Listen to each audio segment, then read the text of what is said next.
All right, guys, welcome to the FFL Builders Call. My name is Frank Eufemia. I am honored to be on here. It's always humbling to get to go through some of the stuff that we do on a regular basis to have had the success we've had. I'm going to do it a little bit different today, um, and I want to go through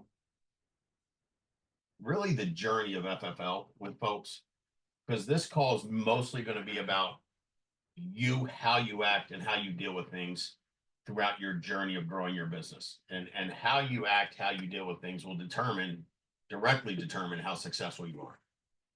So FFL started up in December 12th, 2013. Okay. December 30th, 2013, New Year's Eve, we get a phone call from Sean saying, "Hey, just want to let you know you're going to be served with papers. You're getting sued too." This is less than 18 days into the business. We had one carrier, no leads, no CRM. We really had nothing. But Sean's approach was, we will make it through, just keep moving. Fast forward 2 months, Super Bowl Sunday, 2014, we had Americo and two other carriers. Super Bowl. So for a little over a month, we had two carriers. Super Bowl Sunday, Sean calls and goes, "Hey, I got some good news and bad news. What do you want first?" I was like, "Well, I'll take my dessert first. So what's the good news?" He goes, "We still have Americo." And I was like, "Huh." So we lost the other two carriers. Like, they terminated us. They don't want to do business with us. They found out we're in a lawsuit. He goes, "And if Americo terminates us, we'll wake up tomorrow, find something to do, and make money." And everybody was like, and listen, I shouldn't say everybody. I don't know how everybody acted. I was like, "Okay, got it. Move forward." There's been so many times in this journey that things have gone good, but there's probably been more times in this journey that things went bad. And when you look back at them, it's funny because you can laugh. Like when we got terminated from two carriers on Super Bowl Sunday, and John's like, "Oh well, I'm going to watch Super Bowl. Hopefully, when we wake up tomorrow, we can log into America and write business." What are you going to do? Like at that moment in time, you can't perseverate on it. You just have to decide whether or not you're going to move forward or curl up in the corner and pee on yourself. There's been so many mistakes made, so many things that cost us money. Contracting process, leads. There was a point in time where every manager here, which was, I think, probably at that point in time, 10 or 11 of us, was responsible for paying for everybody's leads and then billing the agents. That was a complete disaster. I mean, our lead bills were 15, 20 grand a week, and agents would be like, "Well, Friday when it was time to pay, hey, I don't have it this Friday, Frank. I'll pay you on Monday or Tuesday when I get this policy issue." Like it was a disaster, but we just kept plugging along, and then things start to get really good, and we finally get out of the lawsuit in what 2018, 2019, everything's growing, and then 2020 mortgage leads start to slow down. We're locked out. We're capped because the way it used to work is every agency or every agent could lock out county specific areas for mortgage protection for leads because there's only so much mortgage data, so you can't have 50 agents dropping letters in one county. You would get no return, so you'd have to lock out each specific county. So then our growth was, I want to say, stunted, but it was kind of leveling off because we just couldn't provide enough leads for agents. So what do? We just go out and find other resources for leads, and you know, I guess the whole point of this is there's been times in this business where Sean tells us what's going on. There's been times in this business where Sean doesn't tell us what's going on. And both times he's been correct, and both times is to protect us and get us moving forward. So when you're building this business, your job as an upline, as a manager, as a leader, is to never really let your agent see you sweat. And what I see a lot of times in this business is agents, agency managers, or leaders, or so-called leaders, and again, it's not like a knock on anybody, but if you're calling yourself a leader, or you're striving to be a leader, yet you're talking to your people about all the mess that's going on in your business, in your life, you're not really a leader. There's been times in my journey in this business where our bank account was in zero. There was journeys where it was negative. There was journeys where my electric bill was getting shut off, that my cell phone bill had gotten shut off. And if any of the people that worked with me ever asked me how my day was, it was always fantastic because that's my job. And it, I knew the damage it could do to people if I started letting them know it wasn't great for me yet. Because I don't know who in their right mind thinks you can build a massive business that pays you more than most people could only dream of. That's just going to go from zero to hero with no issues or no glitches. That's not reality. And I think a lot of times people have a false sense of reality in this business. You look on social media, you see all these people posting their lifestyles, and I'm not saying I don't believe it, but I definitely am not buying the bullshit. Most of them are in debt up to their eyeballs. They're living paycheck to paycheck, and it's fine if that's the way you want to do it. But there's no way someone started in any business, let alone life insurance, and then in 6 months, a year, they're everything's fine and their business is just the greatest thing ever. If you're not going through stuff in your business, that scares me. When we recruit agents and they start out like a bat out of hell and everything goes peaches and cream for them for 3, 4, 5, 6 months, it scares the living daylights out of me. I'd almost prefer for someone to come in and get beat up and keep coming back and keep getting beat up until they figure out, hey, they got to duck and then throw a right cross. That's for me is much more valuable than someone that has no issues and no problems in business and doesn't know how to deal with adversity. So for us at Family First Life, it's been a journey of adversity. 2018, we figured out we got more leads. Facebook leads started coming in, internet leads started coming in, and then 2020, COVID hits, and a bunch of IMOs, a bunch of life insurance businesses took a bad. Sean's take on it was very different. We're essential personnel. People need life insurance. They're scheduled to go to work. My business personally tripled from 2020 to 2022. And I don't want to say it's because of COVID. It's because of how we responded to COVID. And I know a lot of people may not have had that success. I know plenty of businesses that didn't have that success, but it seems like every time we went through something big and major that was a huge issue, one of the biggest league, I don't know if Mike's on here, Mike File was on my team, was doing 300,000 a month, left to go somewhere else in October of 18. By March of 19, we were doing double the amount we were doing when he was here. And it wasn't because Mike left, it was because Mike left, but a lot of people that were cancerous left with him, and we just moved forward. The greatest thing Sean ever did when we left the company we came from is his not he wouldn't tolerate us gossiping, talking, complaining about that company. It was gone. It was behind us. We were moving forward. Yes, they were suing us. Who cares? The way I've always looked at that, and we're going to get into perspective in a second, but the way I looked at the guy that recruited me in the business that I was at, that I met Sean at, if it wasn't for that guy, I would have never met Sean. If it wasn't for Sean, I wouldn't be here where I'm at today. So perspective is a huge thing. And in business, it's really important to have good perspective. And so, I encourage all of y'all while you're growing this business to realize what your job is as a leader or as an up and coming leader in this business. And sometimes it sucks.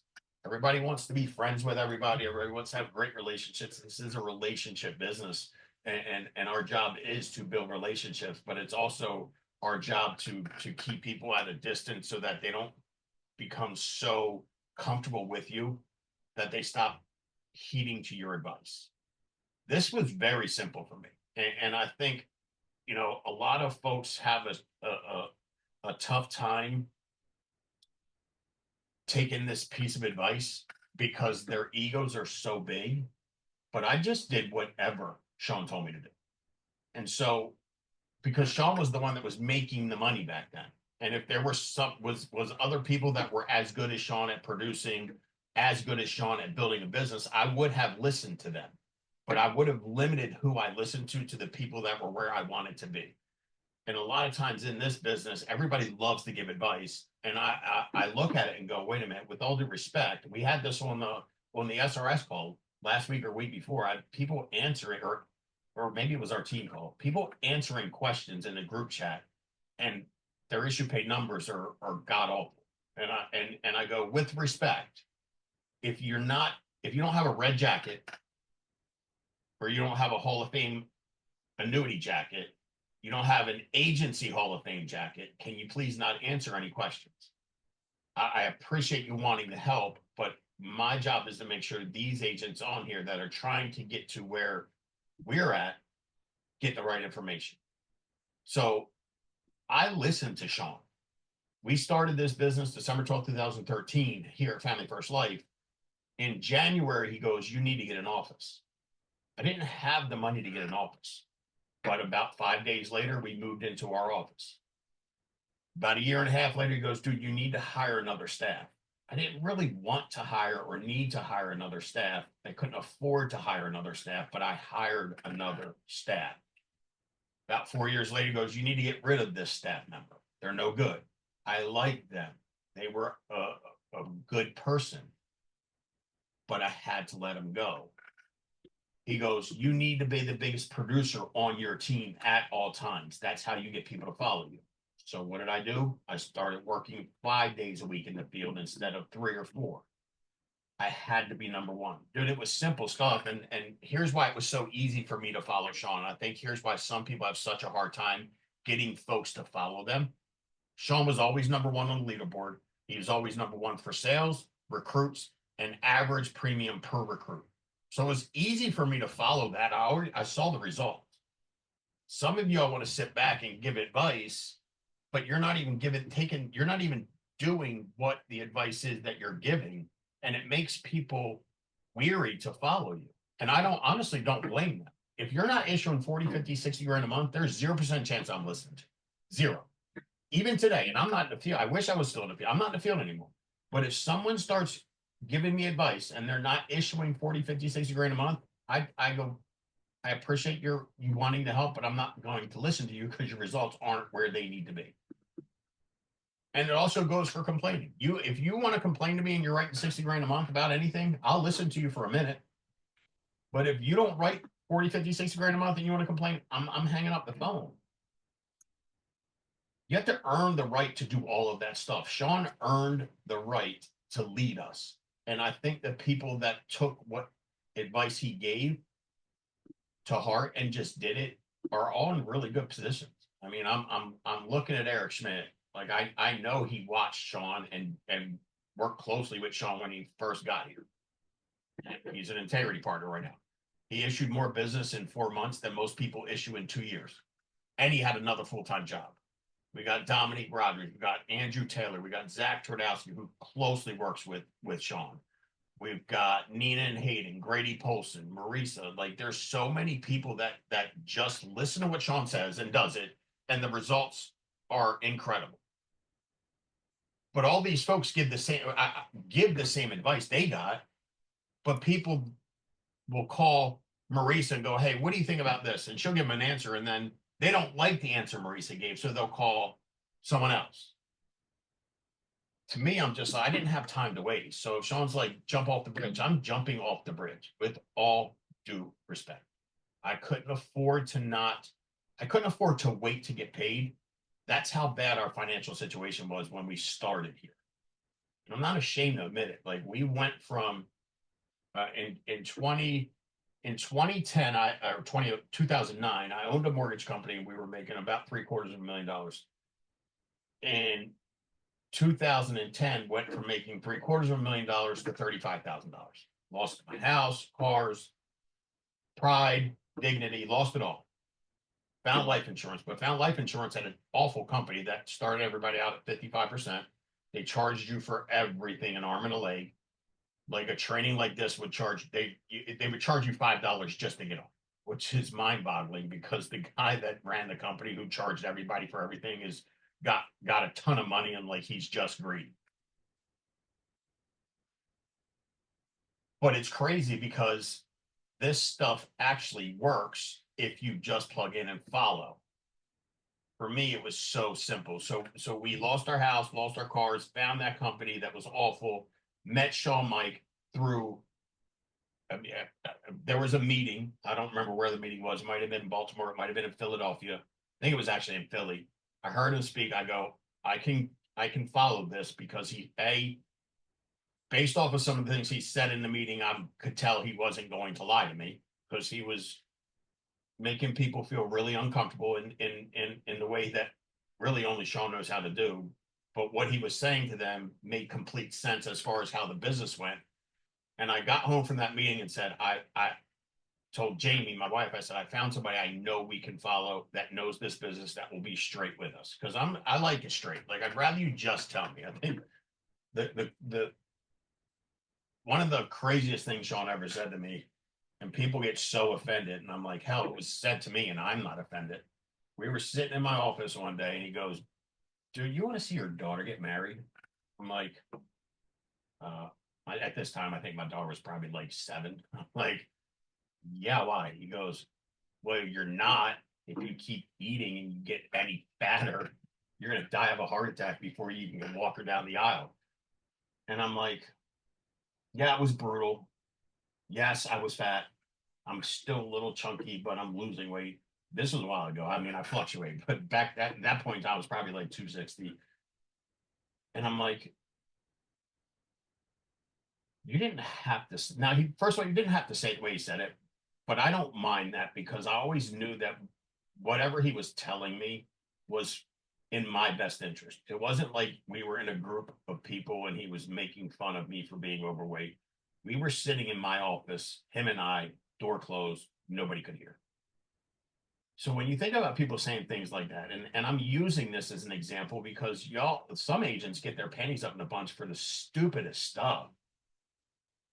But Sean goes and tells me I'm fat. I'm not going to see my daughter get married. I'm not going to be able to walk her down the aisle unless I lose some weight. And I could have done two things. I could, or one of two things. I could have, got all pissed off, yelled, screamed, told him I hated him, not talked to him anymore. Or I could have just thought about what he said, looked in the mirror, said, "Yeah, you're fat. Yeah, you need to lose some weight.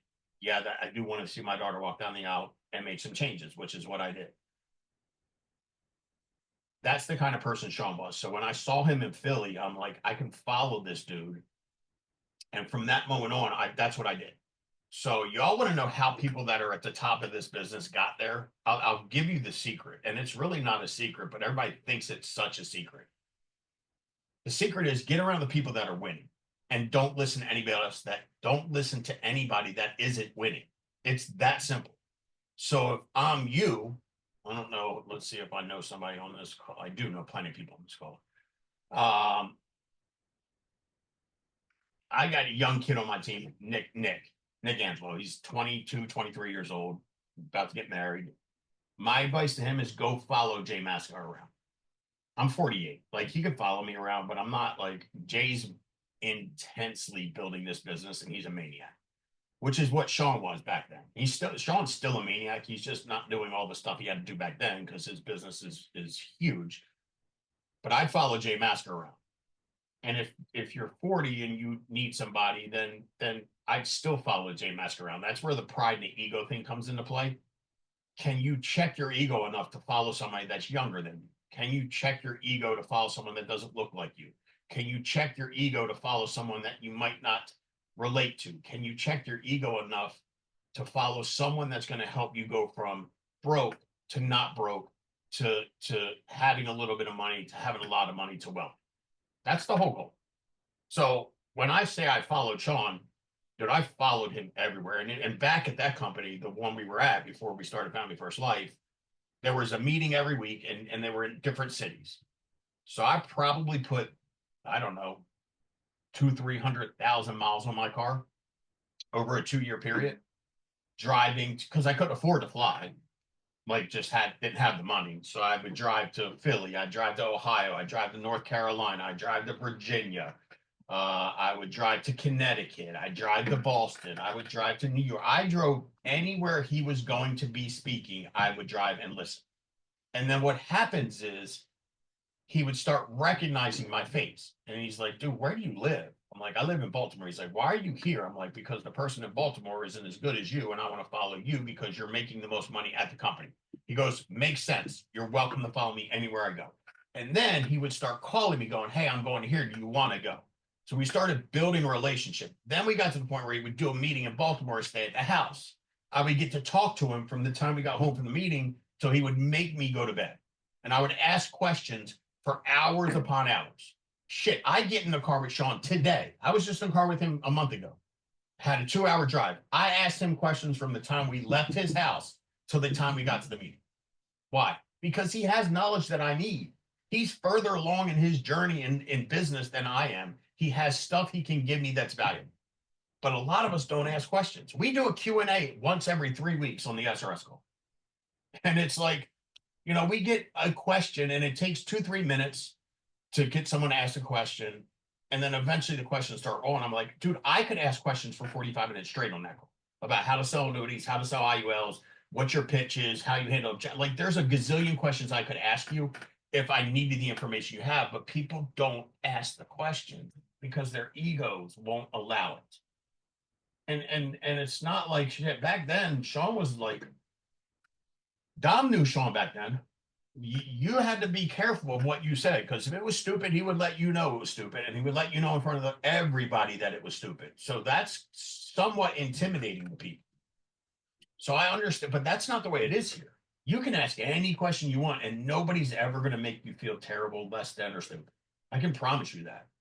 So my advice to you is find that person that's winning at the level you want to win at, and do anything you can do to get around them. It's not as easy nowadays because we're not doing these meetings as often as we were. But most of the leaders in this company have offices. Call them up. Hey, do you mind if I fly out to you and hang out in the office with you for a day or two? I have some questions I'd love to ask you. Why wouldn't you? Is it uncomfortable? Yeah, it might be. Definitely was uncomfortable driving 8 hours one way to sit in a room and listen to Sean talk for 2 hours, and then maybe get to ask him a few questions at dinner. It was uncomfortable. Was it uncomfortable when I got that office? Super uncomfortable. Was it uncomfortable paying a legal bill 10, 15, 20 grand a month? Super uncomfortable. He didn't have the money. We were working 7 days a week to stay right here. But that's what it took. I think nowadays in society, it's like everybody wants a microwave result. Like, hey, I'm going to work for 2 weeks, and if I don't see the result that I think I should get, I'm going to quit. And it's laughable. Like, what in the world? This is such a good industry. If you just do it right and do it long and do it steady, the results will happen. It may happen for some sooner than others, but that's just life. Stick with it. Do it right. Do it hard. Don't quit. Don't complain. Don't bitch. Perspective is everything. Everything. You can look at every situation you're facing, good or bad, and you can take perspective and make it seem better than what it is. And that's your job. It's your job with agents.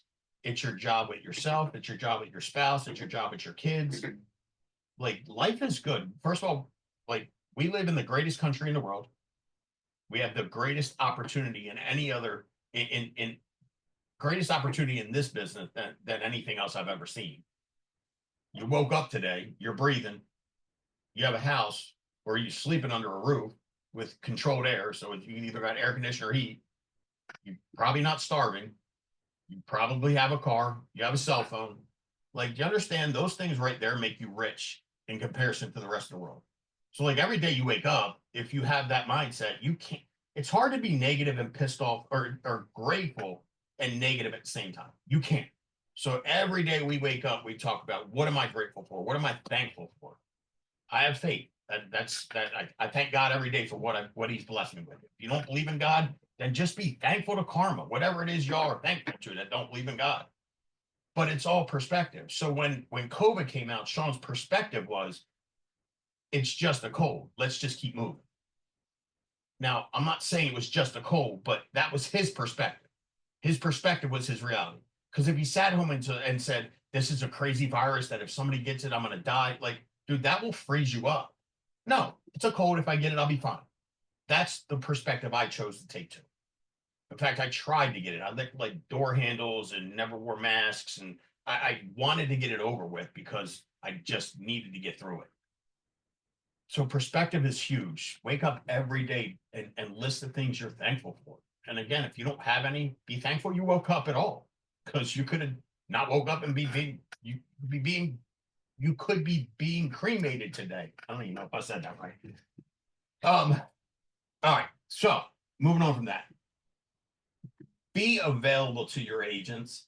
The biggest complaint I get, and I talk to a lot of different agents in a lot of different organizations at FFL for what, because of what we do with the annuity stuff, and Mike, generates leads in this office. So we just talk to a lot of people, and the biggest complaint I get from agents is my upline isn't available. Hey, thank you so much for it cracks me up when they say this. Oh my gosh, you answered. Thank you so much for talking to me. I know you're super busy because my upline's even busier, or just as busy. I'm like, wait a minute, your manager does like 70 grand a month. What do you mean they're busy? Like, I do we do 5 million a month, and like, I'd love to lie to y'all and go, dude, up from the time I wake up till the time I go to bed at 11 p.m. It's nonstop. My phone never stops ringing. I can barely even eat lunch. Dude, knock it all. Like, none of us are that busy. Like, we do stuff, but I think some of that comes with how intentional we are with our time, things of that nature. But like, knock it off. So if my group at 5 million, if I can answer the phone to people that don't even work on my team, and I know like Zach, his group I think is doing almost 10, maybe more. Zach answers the phone all the time. Andrew Taylor, he always answers his phone. Eric Schmidt answers his phone. Dominique Rogers answers his phone. All integrity partners. Neen and Hayden answer their phone. Jay Maska answers his phone. That fool's never in one place longer than 3 days. He's up at 4 in the morning. If I said that wrong, Jay, I'm sorry. 3:30 or 4 o'clock in the morning every day. He answers his phone. Be available to your agents. That's your job. When you start building a business, you've given up the right to not work your ass off. So if you're lazy and you want to build a business, it ain't going to work. If you go, I'm working from 8 to 5 and that's it, this ain't going to work. Our phone does ring all hours of the day up until 11 o'clock at night. I'm not saying always answer at 11 o'clock at night. If I like you and you're working your ass off, I'll answer it anytime you call me, or you'll get a text from me saying, hey, I'm on the other line, or I'm in a meeting, I'll call you back. But be available, because that's the most frustrating thing a new agent can deal with, especially when they're new. They're not sure. First of all, they're not sure this is going to work for them. They might be trying to convince themselves it's going to work. They're a little nervous. They're afraid to be made look stupid on the call if they can't answer a question, or if they're with a client, don't know what to do. It's all extremely uncomfortable. You don't want to add to that by them not knowing if they call you, are you going to answer or not? So just be available. We have a hotline, and I think if there's probably a few hotlines in this company. If you're with a team and it's getting a little bit bigger, and you have trouble being able to handle all of it, see if they have a hotline. But again, I mean, until I came out of the field, which was in 2019, was always the top producer, and we ran face to face. So while I was in appointments, my phone would be ringing like crazy. When I get in the car, drive to my next appointment, I return every phone call, answer every text. So it's not impossible. Like I'm not saying that it's going to be easy, but it's not impossible. So just be available. Fear. My next piece of advice is y'all got to be fearless, and I think that's what a lot of people here respect about Sean, because again, going back to January or December 30th, 2013, when he called and said we were getting sued, like, that fool had no fear. He's like, dude, we're gonna kick we're gonna kick their asses. They're not gonna, we're the wrong group. From day one, he was pumping us all up to believe in ourselves more than maybe we even believed in ourselves. This isn't going to hurt us. We'll handle it. No big deal. Keep working. He had no fear. Again, when the lead debacle, or when the carriers terminated us, and we just had America left, he had no fear. Dude, no matter if America decides they want to terminate us tomorrow, we'll find something to do. We'll all make money. No fear. When the lead situation wasn't working out, no fear. Everybody was complaining. It's like, no big deal. We'll fix it. No fear. When COVID came, zero fear. Zero fear. When debt happens, zero fear. And I think a lot of people run their agency with fear, and that's a problem, because you can't be fearful and run a business because it just doesn't work. There's risk in every business. The risk in our business is different than the risk in running and owning a Walmart, but it's still risk. Walmart's risk is people stealing shit. Our risk is roll up debt. They're both risks. Walmart calculates the amount of theft they get on an annual basis to understand where to price products, how long it's going to take them to be in the positive each year, what security they need. Or we need to do the same with our roll up debt, but it's still not going to go away, and it's no big deal. Investing in leads, people are afraid to do that. Why? Because they don't believe in themselves. So if you believe in people enough that you can help them believe in themselves a little bit better than what they do right now, you're winning. But a lot of that starts with fear. And if you run your business timid, then your agency is going to run their business timid. I can promise you that a lot of things I'm not good at, being scared is definitely not one of them. I could care less about most things. Like my bucket list is to wrestle an alligator, and I love scuba diving. I mean, not scuba diving, snorkeling with shark. Like, I just don't care. So I didn't care about roll up debt. I didn't care about investing money. I didn't care about losing money. I didn't care about anything else other than, can I work my ass off and write enough business personally to cover all of my bills? Overrides, annuities, they were all bonuses. I definitely got overrides. I definitely wrote annuities, but I wrote enough business personally to cover my office expenses, which include my staff, the building, the gas and electric, leads, anything else that was in that office expense category, and then my personal bills. For me, it was 40 plus thousand a month. That's what I needed to write to cover all of my personal bills. If I was at 40 or above, I was good, which gives me the ability to talk to Victor and go, hey, Victor, you're not working hard enough. You're not buying enough leads. No, the leads don't suck, Victor. You suck. Because when I have enough money, I can tell Victor the truth,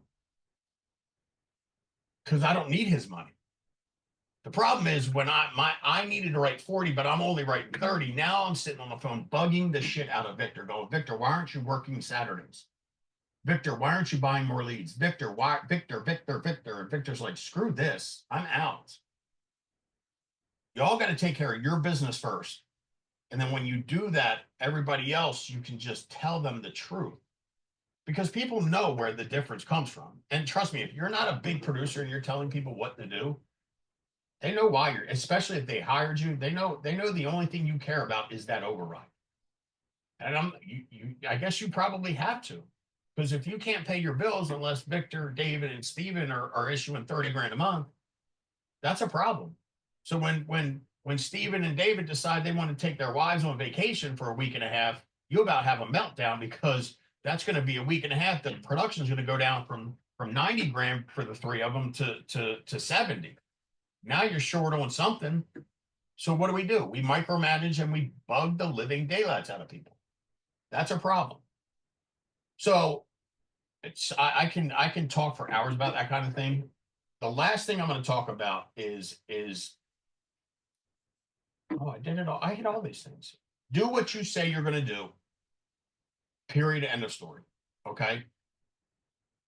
Too many people, too many times people call me and go, they so-and-so said they were going to do this. So-and-so said they were going to do this. So-and-so said they were going to do this. It's just another empty promise. Dude, if you're not going to do what you say you're going to do, then just don't say anything. But if I tell somebody on my team that I'm going to do something, best believe I'm going to do it. Good, bad, and different, I'm doing it. And if it doesn't get done, it's either because there was zero, it just was impossible to get done, or I dropped dead. That's how I want my people to feel when they call me. Like, if I ask Frank to do something, he says he can do it, then they don't have to think about it anymore. Our job is to remove all of that other stress, the underlying issues, anything they have to deal with, so that all agents have to do is focus on leads, schedule, phone script. That's it. Leads, schedule, phone script. They don't need to worry about a carrier saying something. They don't need to worry about a lead vendor. They don't need to worry about so-and-so who's trying to steal their client. Our job is to eliminate everything off of their plate other than the income producing activities. If you tell someone that they're going to write, this is the biggest one. So and so told me if I did this amount, they give me a bump, and then it comes time to give them a bump, and they don't give them the bump. Like, just do what you say you're going to do, or don't say nothing at all. But this is not a complicated business. It's really not. Follow the people that have already led and paved the way, because there are plenty of them on this phone. There are plenty of them at this company that paved the way. And honestly, dude, I look at this thing now compared to what it was in 2013, 14, when we were just getting ramped up. Dude, I ran in Baltimore City. So from 8 in the morning till 10:30, 11, it was morning rush hour traffic. So it would if I could run 2 appointments from 9 to 11, that was a lot, because a 15-minute gap, or a place from point A to point B could have been 15 minutes away with normal traffic. Rush hour traffic could be 45. So from 8 to 11 in the morning, and then again from 2 to 5 or 6, I got 8 hours almost of rush hour traffic. So I can only see a client every hour and a half to 2 hours at the best. And then I've got some time in between where I can try and get to one every hour on the hour and 15 minutes. My point is, eight appointments a day would have been incredible if I could have got to all 8. But usually, if every person was there and I got into every home, there was no way I was getting all 8 in one day. Just no way. With the traffic and driving here and there. Dude, we're virtual now. Hell, you can do what? 15 presentations a day? 20? I don't know. I'm not. Is it 15, 20? Somebody put in the comments how many presentations a day you can do. Leads are cheaper. I mean, we're spending $75, $80 per lead. Now that doesn't change. Like, my lead budget was $2,000 a week. That was what? 25 leads, 30 leads. My budget today is still $2,000 a week. It just might be 100 leads. That number never changes. But y'all can see more people. Hell, you don't have to put miles on your car. You don't have to fill your car with gas. You don't have to deal with BS. You don't have to deal with no-shows. Like, no-shows are just a waste of time. We dealt with them all day long, especially in Baltimore. Hell, I think I had a 65, 70% show rate. And on a bad day, it was like 30%. And it would be like, oh, you were supposed to come here today. It's like my fault. So, dude, the opportunity we have now is so much greater and better than what we've ever had. What FFL is doing and what FFL has done and where we're heading, this is the best place to be, the best time to be here. You just have to take this opportunity, decide what you want. The other thing I think, and I'm going to end it with this: decide what you want and let the person that is working with you and helping you, let them know what it is. Because a lot of times the leaders will tell you what your goals should be. And that's a very different piece than me pushing someone.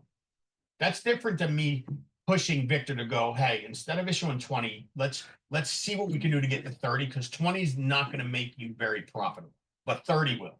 It's a little tweak. But me going, Victor wants to do 30 from, hey, you should do 60 and then build a team and then do $1 million a month inside of 6 months. If Victor has no desire to do that, me talking to Victor is falling on deaf ears. So let your managers know what your goal is. Their job is to push you to maybe stretch your goals a little bit, but we're not going to go from, my goal is $30,000 a month with 4 agents, to, hey, it needs to be $100,000 a month with 50 agents. We're not stupid. But also on the management side, you can't do that to your agents, because it doesn't work. It'll push them away. It'll run them off, because nobody really wants to feel like they're not doing enough. If Victor's goal is $25,000 a month and he's doing $25,000 a month, I am ecstatic for Victor. Happy as can be. Why? Because he's doing what he wants to do, which in his mind is a win. Now he also believes. So to go from 25 to 35 is not a far stretch. That's just numbers and leads, right? Hey, you need to do a few more presentations. You need to buy a few more leads, maybe add an extra 3, 4, 5, 6 hours in a week. It's doable. But if someone's putting a goal on someone that they don't believe they can hit, you're just damaging their psyche. So And as a leader and as a team builder, your job is not to damage psyche, it's to grow psyche and make people feel good about themselves, make them feel like they can win, make them feel safe, make them feel like they're heard, make them feel like they have support. All of that stuff is super important when building a business. So success in it, John Maxwell. I'm going to give you all a book that I think everybody should read at least once. It's called The Noticer by Andy Andrews, and it's a book all on perspective. And there's a few books that changed my world, and that was definitely one of them. Um, Andy Andrews, The Noticer. It's huge on perspective, and when you have really good perspective, when you have solid perspective, life is just a little bit different. Your bad days aren't really as bad, and your good days are just amazing. Because when you're thankful for stuff on a bad day, when it's a good day, you're just ecstatic. And to me, that's what you have to be as a leader. You have to be in a good mood. You have to be able to compartmentalize shit going on in your life. You have to be able to get people to want to believe in themselves as much as you believe in them. And you have to have them believe that you believe in them. So, guys, I hope this all helps. Pretty sure I hit on everything that I wanted to. I hope you guys have a great week. Thursday, we are going to have the SRS liftoff call at noon, srsliftoff.com. It will be annuity training this week, so please pass that message along if y'all aren't writing annuities, or even you are. If you're writing annuities, hop one. Maybe we can get you on that training as well. But guys, I hope this helps. Make it a huge week. Love y'all. Have a great day. Bye.